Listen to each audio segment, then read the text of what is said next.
es como que me dejó venir desde Buenos Aires tranquilito, pero después se puede llegar, esperemos que no, a complicar. Esperemos cuando terminemos. Cualquier cosa, a ver, yo tengo varias ventajas, por ahí no sé si la tiene toda la gente, ¿no? Mi ventaja es, llueve mucho, yo me voy. O a la casa de Casalonga, la de Campillo, o la de Sautel, o a la de Vargas. O sea, tengo 4 casas para elegir, más la madre de cada uno, o sea, 8 casas tengo para elegir. De última me queda una noche y listo, y vuelvo mañana a Buenos Aires. Así que yo realmente mucho problema no me hago. Así que, pero hay que estar atentos. Por suerte no hay tormentas, no hay tormentas todavía. Parece que lo más fuerte fue a la madrugada aquí en la ciudad de La Plata y alrededores. Pero bueno, recordemos que esto va a continuar por 4 días. Así que al mal tiempo, buena cara. Ya estamos con nuestro invitado especial del día. Estamos hablando de Daniel Rapanelli, el secretario general de SUTEBA, versión Ensenada, porque hay un tema que preocupa a muchos de los bonaerenses, más allá del criterio de cada quien y de cada cual, y justamente lo que hacemos con nuestros invitados, nuestros análisis editoriales, es ayudar, como siempre digo, a concientizar, a combatir el fanatismo, de arriba, de abajo, de izquierda o de derecha. El fanatismo que no conduce a nada bueno generalmente, ¿no? Cuando uno se fanatiza por algo, pierde la brújula tarde o temprano y si arrea un rebaño, lo arrea mal, ¿me explico? Al abismo. Entonces es preferible racionalizar, analizar con profundidad, y para eso necesitamos justamente a la gente con experiencia y a la gente pensante para poder llevarnos por buen camino. Y por eso vamos a hablar del presupuesto 2019 que presentó el gobierno de la provincia de Buenos Aires el otro día, María Eugenia Vidal y su gente. Y Daniel, muy buen día, gracias por estar aquí en Ni Más Ni Menos. Buen día, y quiero agradecerte, la invitación. Siempre es importante hablar de estos temas. Totalmente. El agradecimiento, porque ya estuvo en otro programa mío, en Buenos Aires, en una emisora, replicado en las distintas agencias. Quiero aclararles, porque siempre hay gente que me pregunta cuándo termina el programa desde Buenos Aires o también durante el programa cuando estoy haciendo alguna entrevista. Esta entrevista va a estar reflejada también en la agencia de noticias Realpolitik allá por el martes, ¿no? Digo, para que nadie diga, uy, me van a hacer laburar el domingo, alguien del staff. No, quédese tranquilo. Tienen tiempo hasta el martes para reflejarla. Va a estar el videíto, imagen y sonido, siempre completito como lo presenta de lujo Realpolitik, y obviamente con la respectiva transcripción. Daniel, para comenzar, ¿no?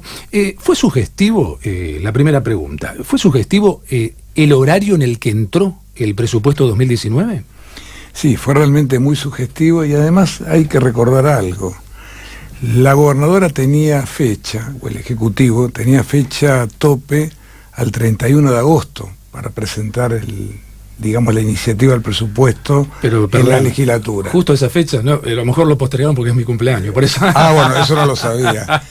No, comento esto porque pidió una prórroga, claro, una mora, y así es que entra el día lunes 5, que como en alguna oportunidad te comenté, además fue el día de una movilización muy importante acá en la ciudad de La Plata, a la legislatura, de rechazo a un presupuesto que entendemos desde SUTEBA Ensenada, pero desde la mayoría de las organizaciones sindicales, políticas, movimientos sociales, que es un presupuesto claramente de ajuste y atentatorio de los trabajadores y contra los bonaerenses. Se viene, uno puede interpretar que hay una, no sé si llamarlo, una estrategia política que, sí, claro, eso está más que claro, pero digo, hay un condicionamiento a partir de ahora de parte del Ejecutivo hacia los municipios, es decir, se viene esto de la municipalización justamente de la política en la provincia de Buenos Aires. Sí, se ha denunciado este presupuesto como un presupuesto de ajuste y de mayor endeudamiento. Después, si querés, hablamos sobre el tema. Simplemente adelanto que la gobernadora quiere que le aprueben en la ley financiera una deuda por 100.000 millones de pesos. Esto se suma a una deuda que ya de por sí hipoteca a la provincia de Buenos Aires. Ahora, también se tiene que decir que es un presupuesto de chantaje. Y ahora lo profundizamos. Claro, vamos a profundizarlo porque tiene que ver con tu pregunta. Se sabe que como resultado del presupuesto que tiene media sanción en diputados, me refiero al presupuesto nacional, este acuerdo de Macri con el Fondo Monetario Internacional, pero también con gobernadores y sectores del Partido Justicialista, ahora se va a tratar el 14 Con senadores, ¿no? Porque los senadores son de los gobernadores. Sí, aparentemente igual el bloque de Pichetto, como esto es muy serio, se ha dividido, pero fruto de ese acuerdo la provincia de Buenos Aires pierde 40.000 millones de pesos, que son parte del ajuste que se le descarga sobre la provincia. Entonces lo que ha hecho la gobernadora, lo que intenta hacer la gobernadora, y en esto radica también el chantaje, es transferir una parte importante de ese ajuste, cerca de 10.500 millones de pesos, a los municipios. Vía, digamos, de la siguiente manera: transferirle el costo de la tarifa social de luz y del transporte municipal. Claro. Esto opera en parte como una municipalización o descentralización del gasto que se carga a los municipios, pero además como un chantaje, porque el mensaje es el siguiente: si no me aprueban o colaboran con la sanción de este presupuesto de ajuste y deuda, yo te enchufo esos 10.500 millones de pesos. Si llegamos a acordar y negociar, y aparentemente está esa negociación, digamos, que se escucha pero no se ve, en curso, ¿cierto? Por abajo, en curso. Aunque no lo veamos, siempre está. En proceso, claro, donde el gobierno está negociando una transferencia, digamos, menor, si hubiera un acuerdo con un sector de los intendentes que a través de sus legisladores dan un apoyo al presupuesto. Claro. Y simultáneamente se descentraliza, se municipaliza todo lo que tiene que ver fundamentalmente con las obras en educación. Esto es, digamos, realmente grave, porque la provincia se desentiende de este gasto con la intención de liberar recursos para el pago de una deuda que se come el presupuesto de los bonaerenses. Este es un presupuesto diseñado a la medida del Fondo Monetario Internacional y del pago de una deuda que ha crecido mucho, porque es importante que los oyentes sepan que la mayor parte de la deuda está nominada en dólares.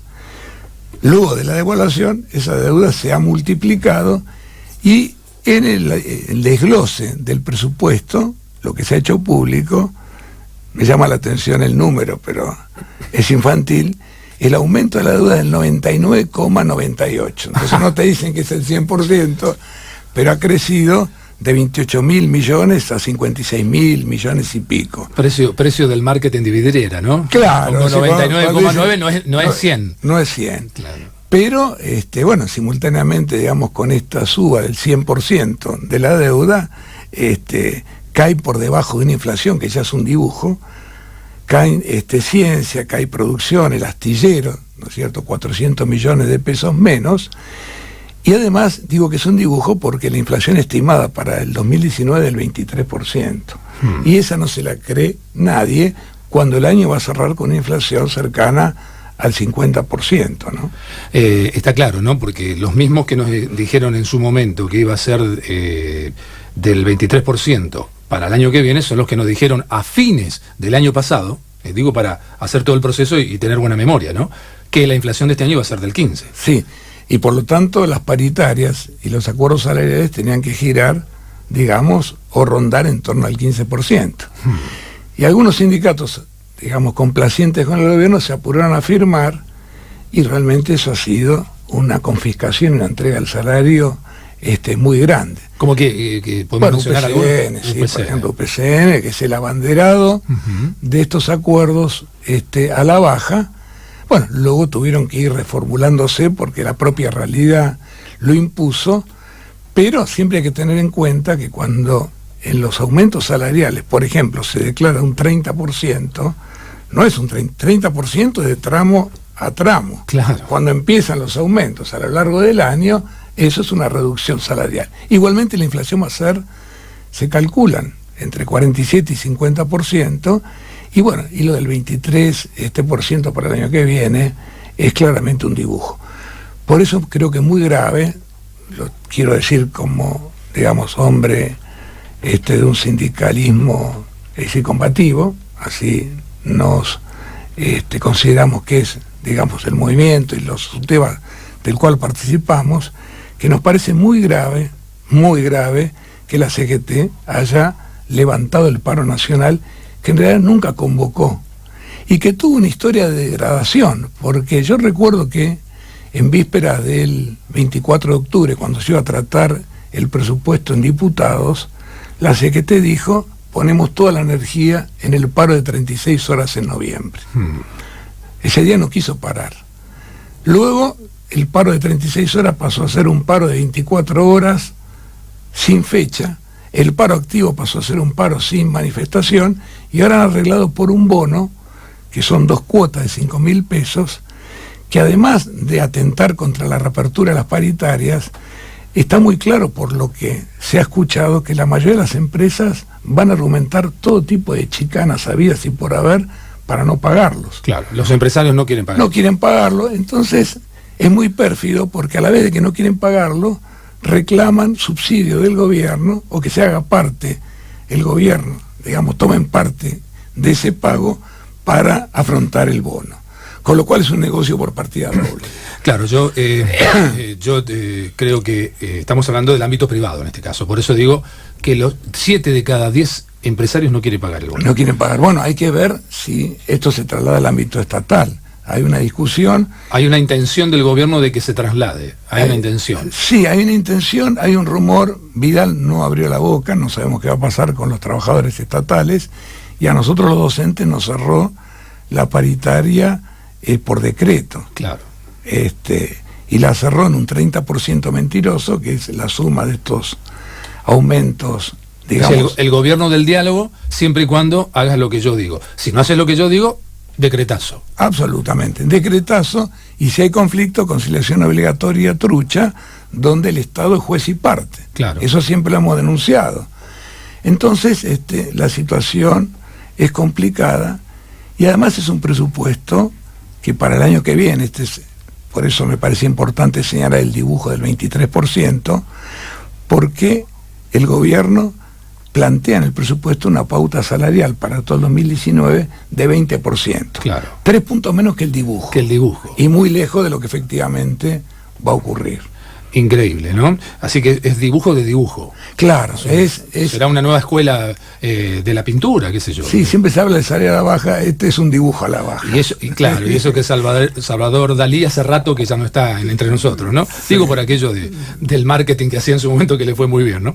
Yo quería preguntarte, Daniel, porque no dejar pasar de largo algo que dijiste, porque al final esta estrategia del bono es una estrategia justamente para patear para adelante para que no haya paritaria. Está claro que la búsqueda es esa. Totalmente. Porque esto, a ver, 5.000 pesos, que me perdone el que gana 10.000, el Vital y Móvil, pero al final no sirve para nada. O sea, es un paliativo, no soluciona nada, y viene a ser, vamos a dejar contento entre la fiesta, fin de año, para que no vengan los famosos diciembre de la política criolla, que yo creo que tampoco conduce a nada, pero bueno, son opiniones. Y lo que digo es, y encima desdoblado, 2.500, y algunos me decían, Sergio, ¿usted sabe cuándo nos pagarán? Me preguntan a la gente en Buenos Aires, ¿no? Y en la calle, donde sea, le digo, no, pero para que no son las 5 lucas juntas, son desdobladas y la otra te la van a pagar en el verano. ¿Pero cuándo? ¿En enero? Guarda, que puede ser enero o febrero. Claro. Bueno, en primer lugar está bien, está muy bien lo que vos señalás, porque es un pago desdoblado, una cuota en noviembre que se va a percibir en diciembre y una cuota en enero que se percibirá en febrero. Y que ya el gobierno aclaró, era lo que comentábamos, que su pago estará sujeto a las posibilidades de las empresas. Entonces, empresa que considere, digamos, que no puede, que no está dentro de sus posibilidades, o que se presente como una empresa en crisis, tendrá facultad para pagar un monto menor o para espaciar el pago. Así que es, digamos, un paliativo de resultado incierto. Y te quiero decir una cosita más. No, por favor. Atenta contra las paritarias, sí, y atenta contra la reapertura de las paritarias, porque claro, si vos tenés una paritaria que fue cerrando en el tiempo en un 20% o un poquito más, y la inflación es del 50%, para vos el año no cerró, vos reclamás la reapertura de las paritarias. Y cuando está planteada la reapertura de las paritarias, la CGT acepta, concilia, convalida, acuerda este bono, por supuesto no lo discutió con nadie, y es, digamos, una forma de legitimar esta confiscación salarial que es muy seria. Yo creo además que hay otra intención, si me permitís. Sí, dos. No. Una, digamos, darle vía libre, creo que hay un acuerdo más general, porque Daer forma parte ahora de la mesa chica del Partido Justicialista, Bueno, no es el único, ahora se va a sumar Yasky también, de la CTA. Que se mostraba más distante antes, que se ¿no? mostraba más distante, ¿no es cierto? Y ahora se suma. Son todos grandes actores. Las tablas se perdieron muchos actores en esta Argentina, ¿eh? No hablo solamente por ellos, de varios. Sí. De todos los ángulos, ¿eh? Bueno, todos los ángulos. yo prefería a otros actores. Claro. Porque hay actores e impostores. Bueno, claro. son Actores. Justamente, ¿no? Lo que hace es que vos creas una ficción que no es. Él es de carne y hueso como vos, es una persona, pero está tomando prestada otra vida, ¿no? Claro. Entonces yo creo que acá ha habido una intención clara de, digamos, habilitar en primer lugar, sin conflictos, sin respuesta, digamos, en el plano de la movilización, el tratamiento de la otra media sanción, senadores, claro. del presupuesto nacional, que es, digamos, el que daría finalmente aprobación. Y además no te olvides que vamos a tener a varios pandilleros en el mes de fines de noviembre, más concretamente el día 30, viene Donald Trump, a lo mejor viene Bolsonaro, es el G20, y el gobierno quiere dar, digamos, la imagen de orden, ¿no? De orden, y bueno, y Bullrich, ya no recuerdo la cantidad monstruosa de policías con los cuales, bueno, ha decretado feriado, va a ser una ciudad totalmente prácticamente sitiada. El que ande por la calle tiene un cartel que dice manifestante. Totalmente. Así que creo que es grave, ¿no es cierto?, lo de la CGT, y nos gustaría que algunas cosas que se escucharon, digamos, de otros sectores, de las organizaciones sindicales, incluso aquellas con las cuales nosotros tenemos muchas divergencias, pero bueno, que realmente tomen el toro por las astas. Ahora, hablando de Yasky, lo escuché decir que también van a poner las energías cuando venga el G20, entonces es como que se le quiere limpiar el terreno para que se apruebe un presupuesto nacional, acá ya salimos del presupuesto de la provincia de Buenos Aires, que prevé para el año 2019 600.000 millones de pesos en concepto de pago de intereses. Entonces todo está diseñado para satisfacer, digamos, a los acreedores internacionales y para pagar un endeudamiento que va colocando paulatinamente al país al borde de un default, ¿no? Esto uno no sabe cuándo va a estallar.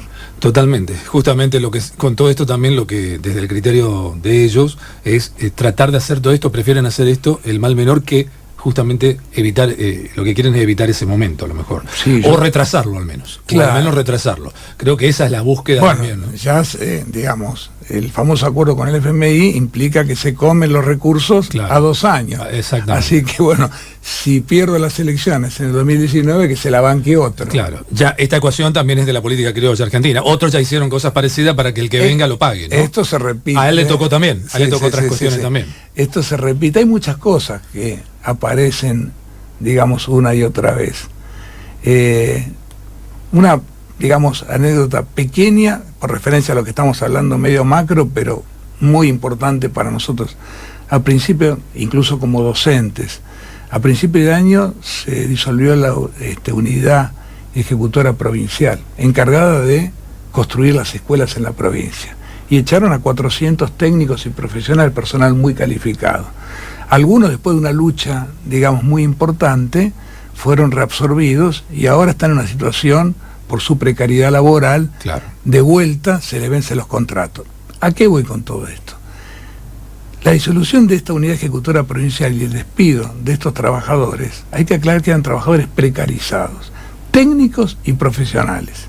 Y algunos llevaban 15 y 18 años de precarizado en el Estado. Qué increíble. Ahora, cuando uno analiza ese periodo tan amplio, no es solo Macri. Esto viene precarizado, o no solo Vidal. Esto viene precarizado. Hace 3 años, eso, ¿no es cierto? Una década y media. De la década anterior. Claro, y esto muchas veces aparece. Y antes también. Y antes si también. Hacemos la cuenta, estamos ahí. Claro, pero quiero decir que la precarización laboral, o en el caso de la docencia, los llamados planes fines, que son trabajadores docentes contratados por fuera de la contratación que tiene que hacerse, hay una precarización que recorre el Estado y que se va agravando, pero que, digamos, es transversal a los gobiernos. Totalmente. Y eso también es un fraude laboral. Y sí, y acostumbrarse a eso y tomar como normal a eso es gravísimo. Es gravísimo. Nosotros no, es decir, no lo aceptamos. Bueno, ¿cómo no vamos a aceptar? Te aclaro, el cierre de las paritarias por decreto, y en el caso de Suteba Ensenada y otros SUTEBAS muy importantes, Matanza, SUTEBAS que, digamos, forman parte de una oposición interna a la conducción provincial de Baradel. Ya estamos discutiendo medidas de fuerza, esperemos que la tome la conducción provincial, pero si no, la llevaremos adelante, porque no aceptamos el cierre de la paritaria por decreto con salarios a la baja, digamos, y en la situación de cobro, además que transitamos, que ha sido, el último cobro ha sido un desastre desde todo punto de vista. También de la logística. Sí, de la logística, pero son desastres organizados porque de pronto, digamos, con el pago de un retroactivo se incrementa durante un mes lo que uno va a cobrar y entonces la AFIP te salta al cuello y te aplica descuentos fenomenales. Está todo siempre armado, ¿no es cierto?, para crear una zozobra, para que uno no sepa cuánto cobra, cómo va a cobrar. No, y aparte para trabajar con el dinero de cada uno y de para cada uno. trabajar con tirar la pelota afuera, financieramente, es una maniobra financiera. Total, absolutamente.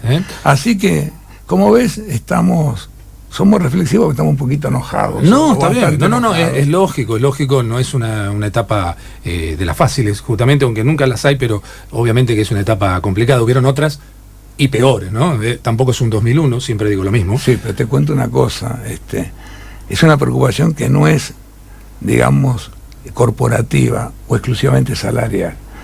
Yo estuve el viernes anterior, estuvimos en un acto que organizó la comunidad de la Escuela 49 de Moreno a 3 meses de la voladura, el estallido. Totalmente, de la escuela, tragedia, de esa tragedia, que fue una tragedia completamente anunciada por las condiciones en las cuales están las escuelas. Es decir, era una tragedia evitable. Era una tragedia evitable y una tragedia fruto de la desidia y la desinversión educativa. Totalmente. Al día de hoy hay 200 escuelas en Moreno que siguen sin funcionar, que no están en condiciones.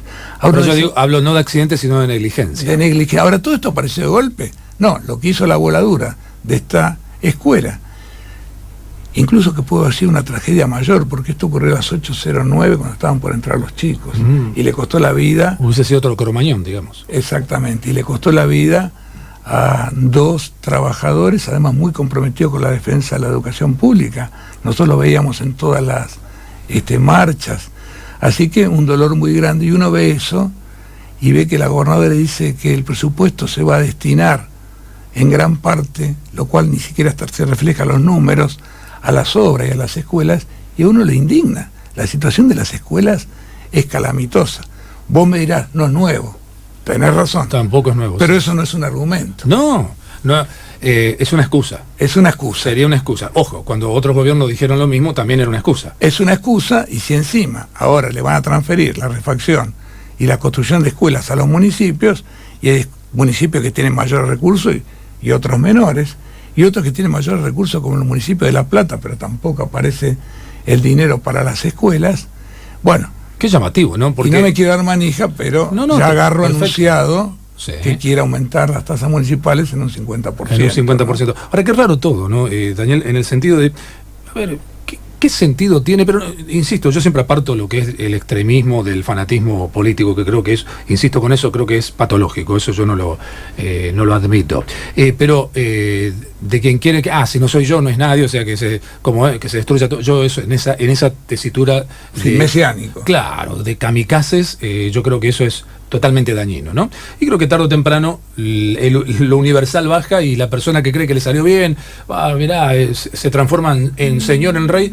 La vida en un momento le da vuelta a la cosa en el momento que menos lo esperaba y del modo que él menos lo esperaba. Parecía que el poder era imposible y resulta que viene algo que lo hacha al medio y viene del costado y de abajo, a lo mejor del medio, no de arriba. Y termina, se empieza a terminar todo. Entonces yo en esas cosas no creo. Todo tiene su tiempo. A veces dura poco, a veces mucho.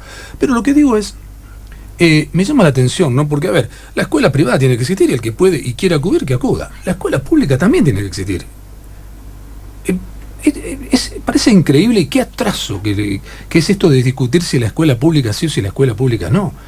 Tendrían que existir las dos posibilidades, y cada quien y cada cual, no solamente por una cuestión de bolsillo, sino de decisión, porque hay escuelas públicas que son muy buenas también, y a lo mejor una persona puede llevar a los 4 hijos y pagar 50.000 pesos por mes, porque a lo mejor gana 500, habrá de todo, pero lo quiere mandar a la escuela pública porque la tiene más cerca y es más buena. Hay otras decisiones, que no es solamente la billetera en la vida. Está lo económico y lo no económico. Digo, qué terrible esto de los proyectos políticos y las idiosincrasias y las costumbres de las personas que gobiernan, de discutir la escuela pública. O sea, yo creo que no tendría que estar ni siquiera en discusión. Lo que pasa es que yo creo, sinceramente, que hay una colisión de intereses, porque el vaciamiento de la escuela pública fuerza, digamos, en una dirección también la migración hacia la escuela privada. Uh-huh. Digamos, el vaciamiento de la educación pública es funcional a la privatización de la educación.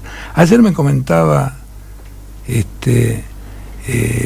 mi esposa algo que había escuchado, después charlándolo recordamos que lo habíamos leído y es bastante conocido lo que voy a decir, pero de pronto escucharlo por boca de un oyente que llamaba, digamos, a un programa de radio, fue impactante. Este oyente, que no es de la provincia de Buenos Aires, sino que es de Capital Federal. De la Ciudad de Buenos Aires. De la Ciudad de Buenos Aires. Vos sabés que la Ciudad de Buenos Aires hay muchos problemas con la inscripción de los alumnos. No hay banco. No hay banco. Entonces, ella por tercer año consecutivo no tenía banco para su hijo o su hija, no recuerdo bien. Y decía, yo no puedo pagar una escuela privada. No puedo pagar, y a lo mejor no quiere pagar una escuela privada porque su decisión es que vaya a una escuela pública. Ahora, si no tenés banco, ¿cómo haces? ¿Cómo haces? Porque no tenés escuela.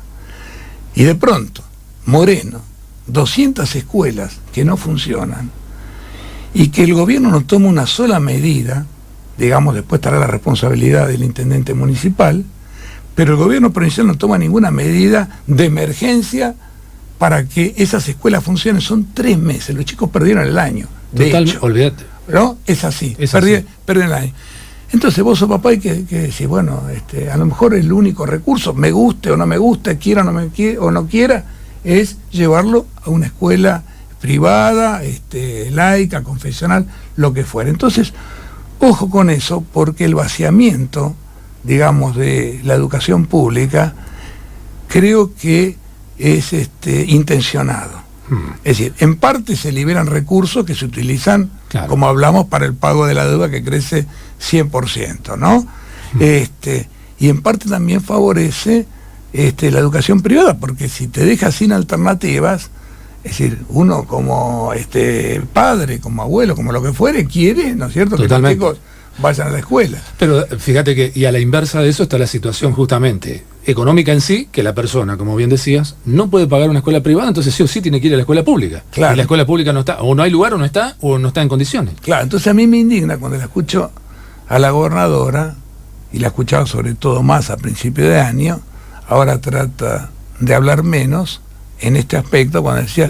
Estuvo escondidita la estrategia de la tortuga, ¿no? Como yo digo, meter la cabeza dentro de la caparazón. Estuvo guardada por un tiempo. Porque ella es cómplice y a la vez, digamos, es víctima del presupuesto nacional. Sí, de la mesa chica de Cambiemos. Claro. De Peña, Macri... Claro, que le saca, digamos, recursos. Pero por eso digo Quintana, Lopetegui, ahí estaba ahí están los cerebros. No, pero digo que realmente me indigna cuando la gobernadora decía que quiere negociar con los chicos en las aulas. Esta política es una política expulsiva de los chicos de las aulas. Tengo una pregunta, Daniel, porque no quiero dejarlo pasar. ¿Para vos se hizo cargo la gobernadora o quien preside el consejo escolar por el tema del drama y ya que lo mencionaste, de Moreno, ¿se hicieron cargo realmente de las muertes? No, además, digamos, esto es nefasto porque va pasando el tiempo, digamos, y la noticia sale de la primera plana. Pero hubo todo un intento de responsabilizar a las víctimas. Es cierto esto siempre. Sí. A ver, no para justificar este accionar, que quede claro. En la Argentina se está acostumbrado, como siempre es, ojo, desde el kirchnerismo, desde Cambiemos, desde lo que quieras, te puedo dar 10.000 ejemplos de la grieta.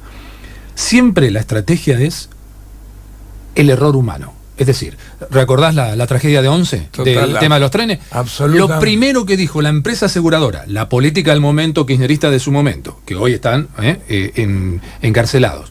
Digo, lo primero que querían era culpar al maquinista, el error humano, más allá de que después haya quedado culpable o no. Digo, lo primero es ir ahí porque con eso se salvan todos. Los políticos, los empresarios, en ese momento quien recibía los subsidios para otros fines y no para lo que tenía que ser, y también hasta empresas de seguro. Es la estrategia de siempre. Entonces acá lo primero, pará.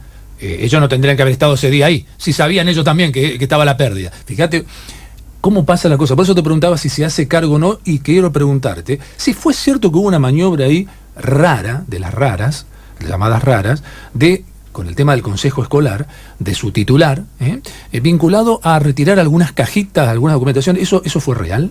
Bueno, eso es una denuncia y mucha gente dice haberlo visto. Bien. Perdón, te vuelvo a preguntar.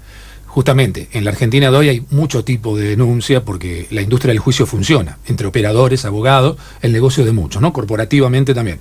La justicia sabemos que tiene un paradigma corporativo como si fuese un partido político. Por eso lo que creó el kirchnerismo para comprar impunidad por mucho tiempo, y lo que también hace Cambiemos para salvar. Fíjese que ni bien asume, primero es candidato y se transforma en presidente alguien que está procesado. A las 48 horas ya uno de los juicios que tiene ya se baja. Y cada año se baja un juicio de la familia Macri, ¿no? Siempre lo mismo. Lo de Calcaterra hasta ahora es sorpresivo siendo un familiar, y Calcaterra es Macri. Es el presidente el que se sienta todos los días y calienta el sillón de Rivadavia, y también obviamente de su las tío. cuentas offshore ya ni se habla. Por todos lados, Wikileaks, offshore, bueno, ya sabemos todo. Lo que digo es, por eso le digo, hasta en las editoriales lo manifiesto y lo manifesté hasta hoy mismo. En algún momento también, el día que asiste 8 años o 4 años, un día también la justicia, alguien se le va a animar, porque siempre ¿qué quiere hacer? ¿Qué hacen los jueces? Siempre lo que quieren hacer es atornillarse en su cargo, por todos los privilegios que tienen. Absolutamente. Es una gran ganancia para los jueces estar mucho tiempo allí. Entonces, Casanelo no la investigaba a Cristina Fernández de Kirchner por mucho tiempo, ahora la empieza a investigar, ahora le da una ventaja, pero la sigue investigando. En realidad son maniobras disuasivas. Convengamos que esto es así. A ver, Lázaro Báez no pudo haber hecho todo lo que hizo sin la veña de Néstor y de Cristina, si no hizo nada a nadie. No, acá está claro. Está claro esto. Acá está claro, incluso en el caso de Moreno, que hay responsabilidades compartidas. Sí, totalmente. Esto es absolutamente claro, y la tendencia siempre es a desentenderse del problema y a culpar al otro, a la víctima, siempre o culpar o el que no se puede defender, el que no se puede defender. El que no se puede defender. Bueno, y vos diste el caso emblemático, digamos, de la tragedia del 11, pero eso se repite. Es la historia. Es decir, hay un problema con un avión y la culpa la tiene el piloto. Es decir, es una política de descargar la responsabilidad para tapar las verdaderas responsabilidades.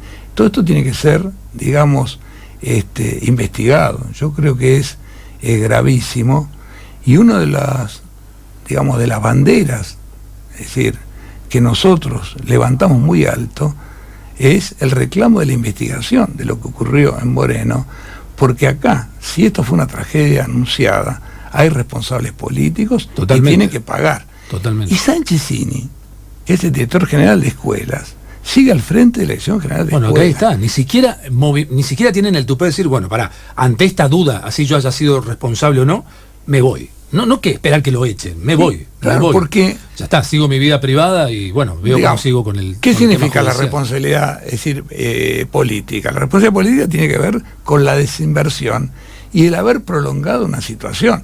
Después veremos las responsabilidades compartidas, pero las denuncias que habían hecho en la escuela 49 de Moreno, no me acuerdo si eran 6 o 7 denuncias, está claro. Todo el tiempo se decía, hay una situación de peligro. ¿Y sabes lo que ocurre también? Te lo digo porque yo soy docente en actividad, bueno, creo que el año que viene me voy a jubilar, pero trabajé todos estos años. Estás como Carrito T, vas anunciando el retiro, digamos. El retiro del trabajo, no de la actividad de la actividad gremial. No, pero te lo quiero contar casi. Que no sea como los chalchaleros, ¿no? Que tuvieron 10 años despidiéndose del país, ¿no? Sí. En algún momento para algunos grupos era un negocio. Claro, ¿no? Olvídate. Claro. No, pero quiero decir lo siguiente, yo lo he vivido como docente. A veces nosotros mismos convalidamos situaciones que no tienen que convalidarse y que merecerían que uno diga, bueno, hoy las clases se tienen que suspender porque en estas condiciones, por ejemplo, no hay agua. No, es un foco infeccioso, hay escuelas muy grandes. Hay chicos. ¿No es cierto? Hay chicos. o digamos, no hay la calefacción adecuada, y hablo de calefacción adecuada acorde a las escuelas que tenemos. Ahora vos fíjate, entonces uno dice, no, escuchame, pero no, que los chicos perdieron. Sí. Y uno, sin querer, por momentos se adapta, lo atamos con alambre, claro, y después las cosas explotan de una manera multiplicada, como y todo, peor. Como todo, como aquello de que la mentira tiene patas cortas, y como todo lo que no se corrige a tiempo. Es decir, una pequeña desviación, la que sea, y de lo que sea, no corregida a tiempo, se transforma en una gran desviación, tarde o temprano. Sí, y hay situaciones... Se ataca los síntomas y no el núcleo de la enfermedad. Sí, hay situaciones que se repiten. Yo voy a pasar un chivito, sí, por favor, pero me lo piden mis compañeros. No, por favor, le mandamos saludos a todos, a los que estén escuchando. Sí. Sí. La nueva escuela de estética, que realmente costó mucho esfuerzo que se construya, hace 3 años que debería haber sido inaugurada. Qué increíble. Sigue sin inaugurarse. Está el edificio, está todo. Escenografía. Sí, pero acá no es de cartón, acá está la escuela. Sí, se construyó. Acá siempre hay un argumento por el cual se posterga su inauguración. ¿Quién construyó esa escuela? Bueno, esa escuela se construyó, es decir, hay una discusión en parte si los fondos son nacionales, si los fondos son provinciales. Se construyó, empezó a construir 4 años atrás, y en esto realmente tuvo mucho que ver la comunidad que se movilizó. Bien. Es decir, por esto. Respondiendo a la idea de que esto es una cuestión de todo. Ahora, situaciones similares, graves. Por ejemplo, en Ensenada hay una escuela técnica muy importante que no tiene talleres. Y nadie le pone... Técnicas y talleres. Claro, entonces yo decía en una reunión, es como que uno vaya a una heladería, pida helado y le diga, no, acá helado no tenemos. No, tenés que llevarlo con la mano, digamos, no tenemos cucurucho. Claro, entonces a veces, pero como una escuela técnica que no tiene talleres. Y si no tiene talleres, ¿eso jerarquiza la escuela o la vacía?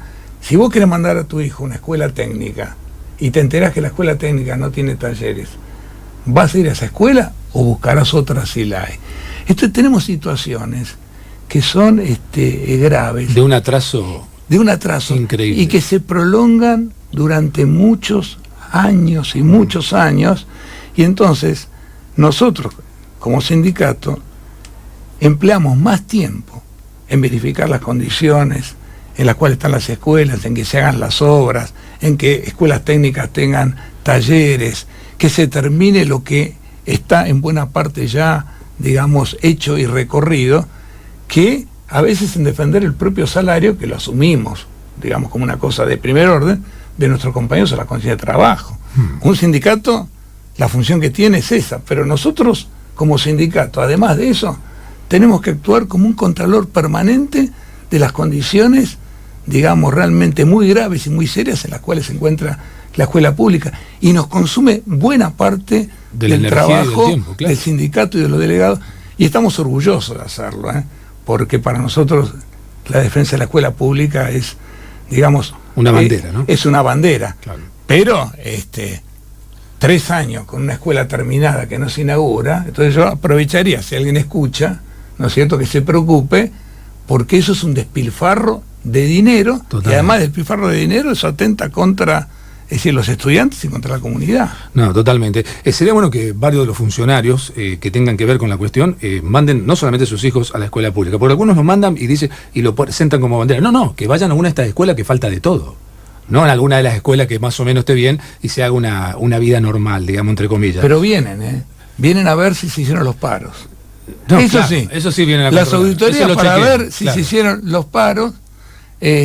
Bueno, yo les diría que en Ensenada ni se molesten, porque cuando hay medidas de fuerza son absolutamente masivas. Pero a ver si los docentes paran, vienen. Ahora, resolver los problemas de las escuelas donde hay roedores y aparecen una y otra vez. Qué vergüenza. Bueno, entonces, esto es, y uno lee las declaraciones de Vidal, no vamos a dedicar a las obras, las escuelas, la educación. Sí, o el presidente preocupado de qué seguridad, que haya visitantes en el partido de hoy de Boca y River. Claro, ¿no? Entonces la sangre de los docentes y de las docentes, de los trabajadores de educación, que lo sepan, que bulle, y así llegamos a este fin de año muy enojados, y bueno, y seguramente vamos a tomar medidas. todo esto siempre tiene un costo, porque sabemos que tiene el costo de que a veces afecta las clases. Pero a veces, no, en el medio están los chicos. En el medio están los chicos, pero a veces es mejor hacer las cosas, digamos, con mayor intensidad en un tramo más corto que tener 200 escuelas como Moreno que no funcionan de hace 3 meses por la negligencia del gobierno. Yo creo que en otra situación y en otro momento, esto incluso va a ser llevado a la justicia. ¿Qué responsabilidades? Porque se está privando a los chicos de un derecho constitucional, que es el derecho a acceder a la educación. Le está privando. Si vos no le das banco, o vos tenés las escuelas que no funcionan, está dejando a miles de chicos sin escolarización. Y eso tiene que ser penalizado. Esto me suena a mí como yo también manifestaba en el comienzo del programa, a aquel paraguas tristemente célebre vinculado a la política criolla, como yo la denomino siempre, que es alpargatas sí, libros no.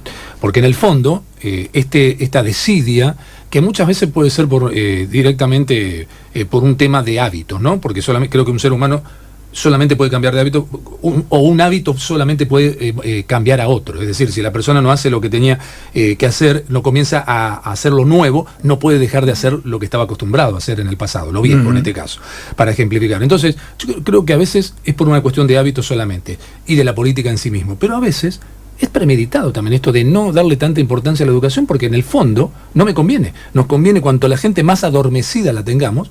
Es una ventaja de la estructura corporativa de la política. Eso también existe. Sí, esto daría para una larga discusión, porque es una situación que se da en la Argentina y es una tendencia de tipo internacional. Totalmente, de Latinoamérica sobre todo. De Latinoamérica. No del viejo continente, por ejemplo. Sí, pero vos sabés que se expresa, tiene esas características, porque todas estas, digamos, reformas educativas que van apareciendo una y otra vez, tienen el sello del Banco Mundial y de la OCDE. Es decir, que son los organismos financieros internacionales los que determinan la política. Cómo influir en una nación desde afuera para fines a futuro, ¿no? Sí, y además, ¿qué hacemos con los títulos? Porque es una política mundial de descalificación de los títulos de grado. Al descalificar los títulos, se abarata también la mano de obra y el salario. Claro. Hay una degradación. Hay una degradación. Y se convierte en un negocio los títulos de posgrado. Esto se ve mucho en la universidad. Es decir, en otras épocas te decían, si no tenés la secundaria, es decir, están fríos. Primero la primaria. Después pasamos a la secundaria. Claro, si ya me incorporé. No, perfecto, pero ¿cómo fue el proceso? Así fue, digamos, en sus orígenes, ¿no? Entonces la primaria, bueno, tenés la secundaria.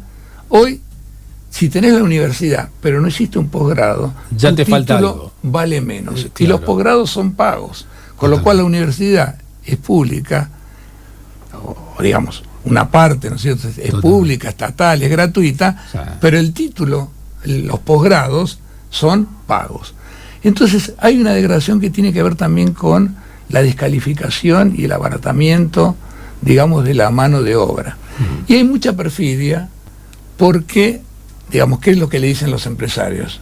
Yo te voy a hacer un favor, ¿no es cierto? Yo te voy a permitir que vos te entrenes laboralmente en mi empresa. Claro. Eso se llama pasantía, te vas a vincular con el mundo del trabajo, vas a aprender, a lo mejor tenés suerte y alguno queda, y de paso, digamos, van incorporando mano de obra, ¿no es cierto?, gratuita, que a su turno compite con los trabajadores. Totalmente. Que están. Sí, sí. Y mientras rajó a alguien que le pagaba más. Exactamente. Entonces, esta tendencia, bueno, esto está muy presente en Brasil, ahora con el la reforma laboral, claro, que hubo allí anteriormente. Y nosotros decimos que las reformas educativas son las reformas laborales en educación también, claro, ¿no es cierto?, por esta educadamente instaladas. Claro. Entonces tenemos, bueno, y en este marco está este presupuesto, que yo no quiero olvidarme de decir algo, y yo ya te lo comenté en otro programa.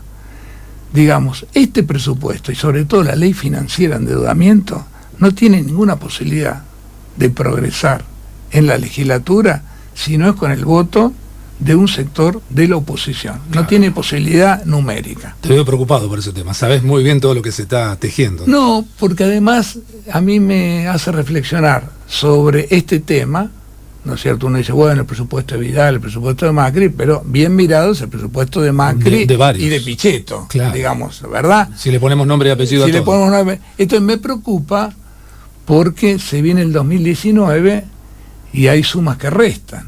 Y entonces uno dice, bueno, la máxima unidad posible, pero el otro día lo escuché decir a Scioli algo que confieso que para mí no es nuevo, pero escucharlo de boca, digamos, de quien estuvo callado durante 3 años y fue, digamos, el candidato opositor a Macri,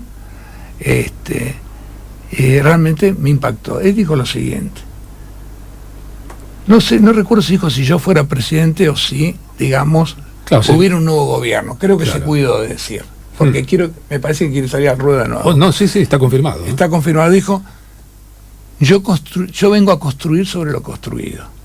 Si vengo a construir sobre lo construido, una frase que puede parecer muy linda, significa que buena parte del régimen que ha operado estos 3 años vos lo vas a mantener. Y cuando le preguntaron qué significa, dice, bueno, los tarifazos me parece bien, hay que actualizar las tarifas. Yo lo hubiera hecho gradual, todos lo hubieran hecho gradual. Antes en campaña decía lo contrario. Dice, claro, dice, y el acuerdo con el FMI, bueno, no nos gusta, pero hay que honrarlo y hay que pagar, ¿no es cierto?, de la deuda. Entonces uno empieza a percibir, digamos, de que hacia el 2019 también se va creando un cuadro donde aquellos que se presentan como opositores no lo son. No lo son. No lo terminan siendo. No lo terminan siendo, y además le votaron más de 100 leyes en el Congreso a Macri, porque este gobierno avanzó siendo minoría en las cámaras. No, ni qué dudar. Y esto también está ratificando, y ya con esto vamos cerrando, Daniel, cuando son las 10:31 en la República Argentina. Digo, esto viene a ratificar también una teoría que uno tenía hace rato. Pero cuando digo hace rato me refiero cuando apenas terminó de ganar Mauricio Macri.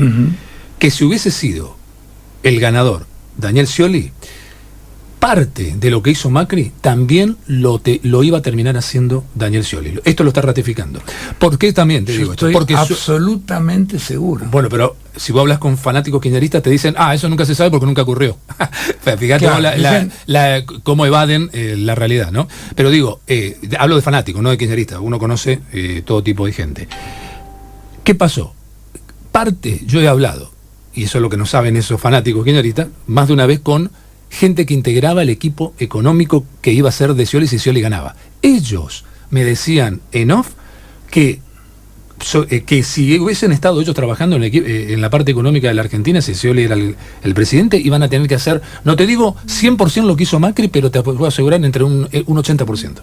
Sí, y bueno, vos me lo sacaste de la boca, pero además, después con el tiempo, lo fueron diciendo incluso públicamente, de otra manera. Nos parece que, digamos, no hay otro camino, nos parece que es lo correcto. Entonces, yo creo que esto también, digamos, tiene que ser reflexionado a la hora de pensar en una alternativa, es decir, en la tercera vía. Política superadora. ¿No es cierto? Cuando digo superadora, lo que quiero decir es superadora en términos de que tiene que ser distinto, o sea, digamos, a esto.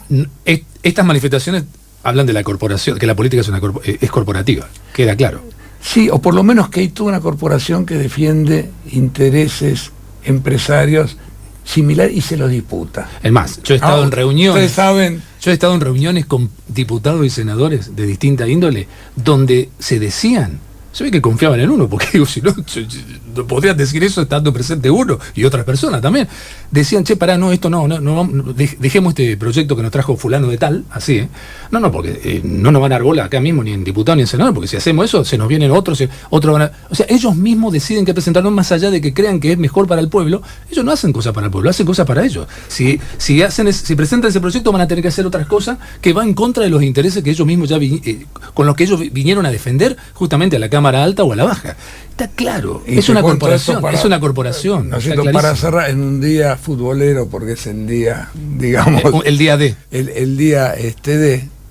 En mi caso también busco una alternativa superadora a los dos, sí, así que no me voy a no voy a casar. No, pero ya incluso uno tiene la sensación que se ha abierto el mercado de pases. Massa dijo, ojalá que Monzó sea parte de la alternativa que queremos construir. Claro, sí. Entonces ya el límite no es ni siquiera el macrismo, puede decir Macri, pero es un régimen. Es un régimen. Bueno, es un régimen y así estamos y esperemos estar mejor. Por eso las oportunidades que la Argentina históricamente, lamentablemente, ha dilapidado, ¿no? Daniel, muchísimas gracias por haber estado muchas gracias aquí, a vos. en Ni Más Ni Menos, en Radio Realpolitik, y como siempre, hasta cualquier momento. Gracias. Muchas gracias. Ha sido Daniel Rapanelli, justamente el secretario general de SUTEBA, versión Ensenada. 10:35 en la República Argentina. Hacemos una pausa, escuchamos un poquito